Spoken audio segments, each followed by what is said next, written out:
Hello, welcome back to Animated Literacy. This is lesson number 90 from the Story Song and Action book. In this lesson, in a few moments, we're going to be learning about a cat named Ping Pong who likes to play ping pong. Before we do that, we're going to revisit our last character, and we learned about a girl named June who has a pet mule named Huey, or sometimes they call him Hugh for short.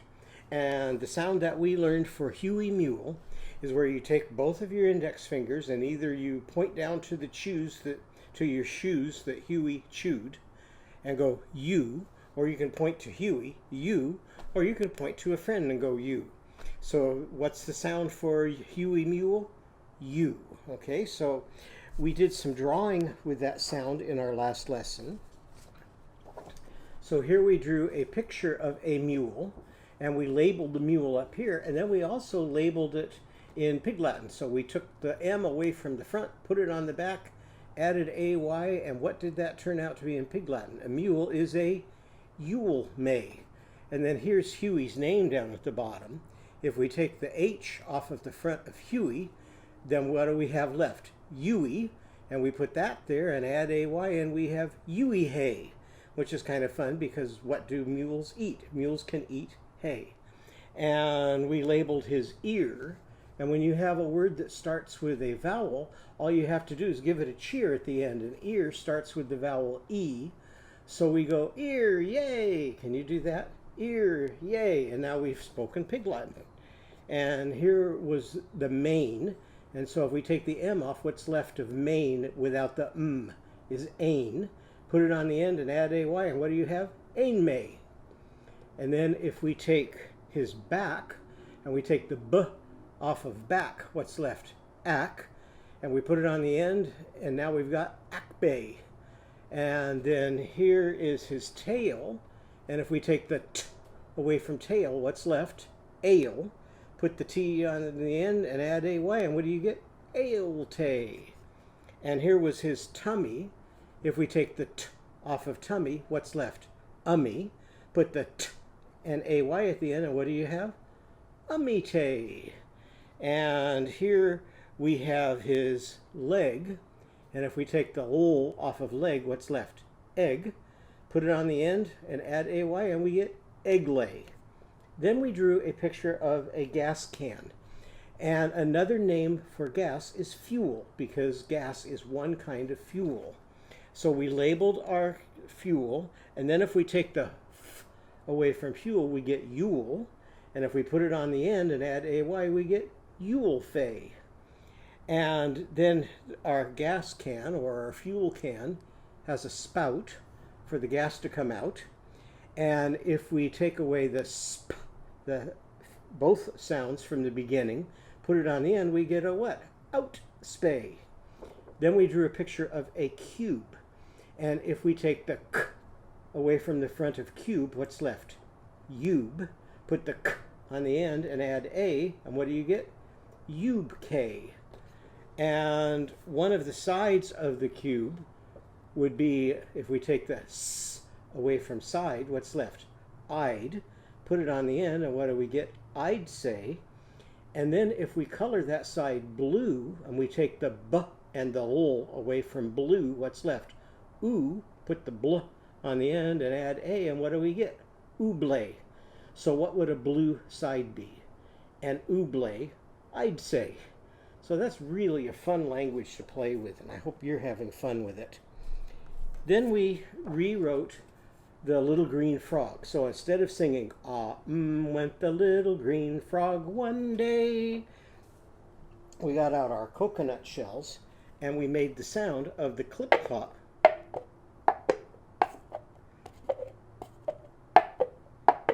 of the mules going down the Grand Canyon. And we learned a great big word to go along with that. Clip-clop and roar and moo and oink are called what? Onomatopoeia. And so we looked at this book about onomatopoeia. And I got another new book just today about onomatopoeia. And this one is called A Mouthful of Onomatopoeia. And it is written by Bet Braisdell.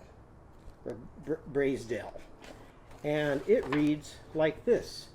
it tells us what's onomatopoeia. Zip goes the jacket, grr goes the dog. That was onomatopoeia. And when the pig goes oink, and this book is just filled with all kinds of onomatopoeia. So on this page, we got hee-haw, meow, quack, neigh, bark, oink, snort, bray, baa, arf, moo, growl, roar, woof, purr. So lots of things that we can put up on our sound chart. And then here are lots of onomatopoeia about water. And we've got water that goes squish, slush, squirt, burble, glug, slap, plot, gurgle, splash. So if you run out of things to put up on your sound wall, you can look at these two books and you'll have all kinds of things that you can put up there to play with sounds. So now in today's lesson, we're going to be returning to some of the things we learned about with Jenny Jaguar. Where did Jenny Jaguar's story take place? It took place in a circus. And so we're going to do some things with the circus today. And this was a book I think we looked at back at that time where Spot goes to the circus. Now what does Spot see when he goes to the circus? He sees elephants and he's lost his ball. So he's asking each animal, have you seen my ball? And here it says keep out, and he asks the tiger if he's seen his ball. He asks the kangaroo who's jumping if the kangaroo has seen his ball. He asks the lion if the lion has seen his ball. And he asks the bear who's riding on a horse if he's seen his ball. He asks the pig that's riding a unicycle if he's seen his ball. Finally, where do you think he finds his ball? The monkeys have it, but they can't catch it. So where does the ball end up? Finally, he finds his ball. And who has it? The seal. And where's the ball? On the seal's nose. So in a lot of circuses, there are animals that perform all sorts of tricks and things. This is a book called Circus from Lois Ehlert. And it has a lot of pictures of things that you would find in a circus. And this is one of my favorites. She has some really interesting art in her book. I love the way she drew the lion in her book. Now, in the old days, and up until not too long ago, circuses generally had animals that performed. But now many circuses have released their animals. And so now those animals have gone out to places where it's safe for them. And so there are these special reserves where the animals can live more in a natural kind of a state and eat and run and things rather than performing in a circus. And so many of the circuses that we have today don't have animals, and this is an example of one. This is called Cirque du Soleil, which is a very popular circus. And they have a video about Cirque du Soleil in Skybrary that you can look at so you can see how a circus can survive with no animals. Now, in our story today, we are going to be learning about a circus. And in our circus, we're going to have a tiger. So this is more of an old-fashioned circus. We're going to have a seal who can perform. What else can I find in my bag here? We're going to have a bear who can ride a bike. We'll have a monkey who can climb on the monkey bars. We'll have a lion who can roar and jump through hoops. Now, would this be a circus animal? This is just an ordinary house cat, isn't it? So we're going to find out how a house cat can fit into a circus. And then we're going to have a little girl whose family owns and runs a circus. So this is Ling. Can you say hi to Ling? And Ling's family has a circus, and in her family, because she's too young to perform, it's her job to take care of all of those animals I just showed you. So she feeds the seal and the lion and the tiger and the monkeys and takes care of all of them. But what she really wants isn't one of those exotic animals. What she really wants is a cat. And so you can read some books about pets, And here was one that we looked at before. And here's one about cats and dogs. And here's some Skybrary books about kitten care, so you can learn how to take care of a cat. And here's one about where do cats sleep that talks about a cat looking for a place to sleep. So Ling wants a cat. And she goes to her father and she asks, but her father tells her, just like happened in our story of Huey the Mule, he says, no, you can't have a cat, because the only animals that we can have are animals that perform in our circus, and house cats don't perform in circuses. So she's kind of sad. She walks to school each day, and as she's walking home one day, a cat starts to follow her. And she looks back at the cat and she says, I'd like to take you home, but what does her father say about cats? Can't have house cats because they don't perform in the circus. Well, the next day the cat follows her again.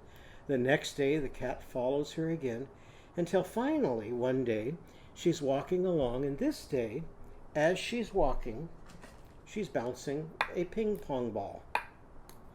So she keeps tossing it down at the ground and catching it.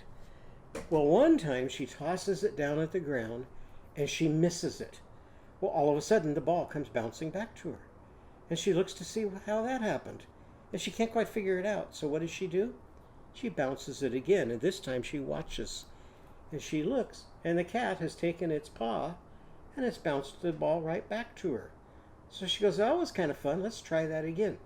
So she bounces her ball. What do you think happens? The cat bounces it back. She bounces it again, and the cat bounces it back. So she decides, well, maybe I can teach that cat to play ping pong, and then we can have an act in the circus, and I can keep him. So she sneaks the cat into her room. She gets out her ping pong paddle, and they go to the table, and she starts hitting the ball to the cat. And each time she hits the ball to the cat, what does the cat do? Takes its paw and bounces it back. Well, then she shows the cat how he can put his paw around a special ping pong paddle that she had made just for the cat. And in fact, I think this cat can even hold a ping pong paddle. So look at that. Now he's holding onto the ping pong paddle. And so now when she bounces the ball to the cat, what does he do? He bounces it right back to her. And so they keep practicing and practicing and practicing until one day her dad happens to be walking past the door and he hears this sound. And it sounds like a ping pong ball. And he opens up the door, and what does he see? There's Ling and her cat that she's named Ping Pong, and they're playing a game of ping pong. And he's so impressed by it, he says, you know what? I think we can put that act into the circus. Now, in the family circus, they have a very special tradition where each time an act gets up and performs, at the end of the act, when everyone is clapping and everyone's cheering, they measure to see how loud the clapping and cheering is, and they also look at their watch to see how long it lasts. And so at the end of the program, the act that gets the longest and the loudest cheers and clapping gets to ring a special gong. And here I have a sort of a gong. And this gong is not very loud, and it doesn't have a very nice sound, but I'll try it here. So it's kind of a dud. But if you were to ring a really nice big gong like they had in the circus, you could hold it up like this, and you would hit it, and it would go bong. Can you do that? Bong. And after ringing the gong, the act with the loudest and the longest clapping gets to put a special ring on their finger, and this ring won't quite slide onto mine. It's a little too small. And then they get to lead the crowd in a song before the crowd goes home. So when Ping got up with Ling and played their game of ping pong, guess who got the loudest and the longest clapping and cheering? It was Ling and Pong. So Ling let her cat Pong go and ring the gong. She put the ring on Ping Pong's finger. And Ping Pong led all the crowd in a song. So now whenever you see our picture of Ping Pong, or you see the letter G, I want you to think of how he rang that gong. So pretend like in one hand you're holding a mallet like this. In your other hand you're holding out a gong like this, and ring the gong and go bong. Now if you listen to the sound at the end of that, you can hear the sound that we're learning today. It goes ng. Now we've really been practicing that sound every day almost since our very first lesson, because every time we sing Forever Jaka, what does it end with? Ding dong ding, ring rong ring, ping pong ping. And any of our verses that have ing and ong at the end are which kind of sounds? Vowels or consonants? They're consonants. So which kind of a sound is NG? Consonant. But it only, like X, it only makes it sound at the end of a word. So say ping pong and listen to that sound. Mm. So now let's learn the song for ping pong. And it goes like this. Warm up your muscles and say young ping pong, young ping pong, and you can move your hand like this for ping pong. Young ping pong has won the ring. Now put out your finger and pretend like you're putting a ring on your finger like this. So let's do that again. Young ping pong has won the ring. Now show me the finger that your ring goes on here, and it's the finger that's right next to your little finger, so you can hold them both out like this. And just point to that finger. For his finger, for his finger. Now what does a king have? A king has a crown, so make a crown like this. Now he's king, for his finger. Now he's king. Now pretend like you're holding up your gong. And you got your mallet like this. Soon ping pong will ring the gong. Soon ping pong will ring the gong. Now point to yourself and someone else. And we'll sing along with ping pong. We'll sing along with ping pong. Now how are we going to make the letters to spell the sound? First we need to make a letter N. So we can just kind of cup our hand like this, and you can see that looks a bit like an N. And then for a G, I'm going to make a capital G. So I'm going to put up my hand like this and put that line this way, okay? So let's do that.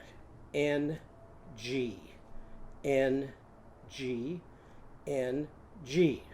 So sing that back to me. N, G. Now pretend like you're holding a ping pong paddle. Play ping pong. N, G. Play ping pong. Now pretend like you're ringing a gong. N, G. Ring the gong. N, G. Ring the gong. N, G. Show me hearing. Hear our song. N, G. Hear our song. We'll sing along with ping pong. We'll sing along with ping pong. Now let's try that again. Ready? Young ping pong has won the ring. Young ping pong has won the ring. For his finger, now he's king. For his finger, now he's king. Soon ping pong will ring the gong. Soon ping pong will ring the gong. And we'll sing along with ping pong. We'll sing along with ping pong. N, G, play ping pong. N, G, play ping pong. N, G, ring the gong. N, G, ring the gong. N, G, hear our song. N, G, hear our song. We'll sing along with Ping pong. Okay, let's try that now with our page. And I'll point to the words and see if you can sing along with the song. Ready? Here we go.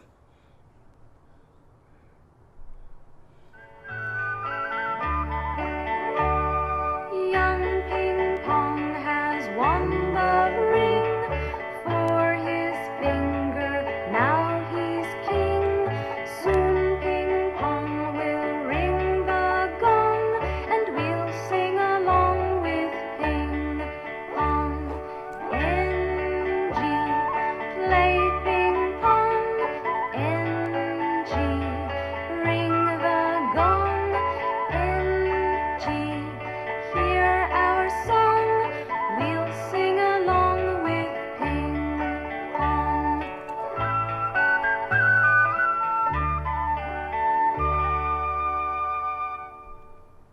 Okay, now when you get your picture for ping pong, you may rainbow write over the letters NG, and then on the back of your page, what are some things that connect your life to ping pong that you could write about? Just like we've done in the past, you could tell me something different than you told me last time about a pet. What's another kind of pet you would like to have? Where would you keep your pet? What would you feed your pet? What other things would you do to take care of your pet? You could also, on the back of your page, you can tell me about if you've ever been to a circus, or if you haven't been to a circus, where's another place that you might go to see animals? Maybe you've been to a zoo or to a SeaWorld or somewhere and watched animals. You can tell me about some place where you've been to go sing. And I remember when I had my classroom, we had a sing-along every day in our class, and it was some of the kids' favorite time to get together and just sing along. So you can write about pets, you can write about singing, you can write about going to a circus or to a zoo or to a place that you like to visit or see animals. So I hope you enjoyed that lesson. And what was our great big word we did today? So when you're going oink or moo or bow wow or bang bang or gong or bong, what are those words? Onomatopoeia. And on our next lesson, we're going to learn another big word, and our big word for next time is going to be simile. So I hope you join me next time, and we'll find out what a simile is.